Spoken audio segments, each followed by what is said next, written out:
my house. Okay, let's talk about the weather. I also don't want this in my house either.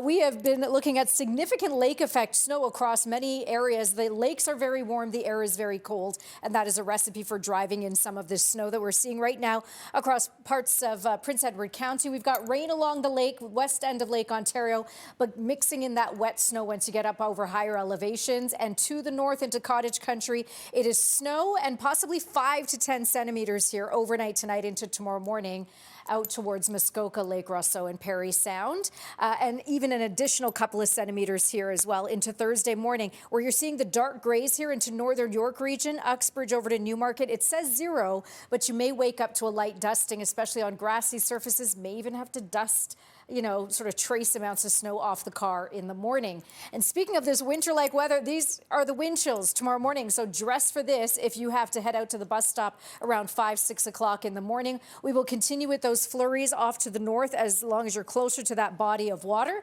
although it's going to stay dry in Toronto. And I actually think it'll be pretty sunny tomorrow morning, but below seasonal. We've got 6 degrees as a high. The average high is 10 degrees for this time of year. I want to give you a sneak peek for the weekend and a heads up. This is the weekend that clocks go back. So before you go to bed on Saturday night, make sure you turn the clocks back 1 hour.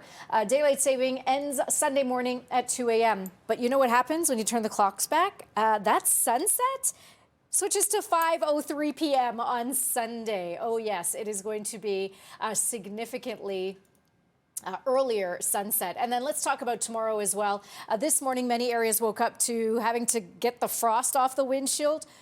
Tomorrow morning, once again, we are talking about likely a quick scrape. We've got that morning wind chill sitting right around -8. For Thursday, we are back to seasonal. Average high, as I mentioned, is 10 degrees for this time of year. We'll have that morning wind chill right around -6. Friday, I put in some wind in there. We've got gusts of 50 to 60 kilometers per hour. So even though we have this little bit of a warm up here, Friday, Saturday, and Sunday into the weekend, it's going to feel a little colder because of that wind. And speaking of wind, I'm going to keep some wind in there for Monday as well. We are back to single digits to start off the next work week, 7 and 8 degrees, although this is closer to seasonal, but still wind gusts of 50 plus kilometers per hour. That's a look at your forecast.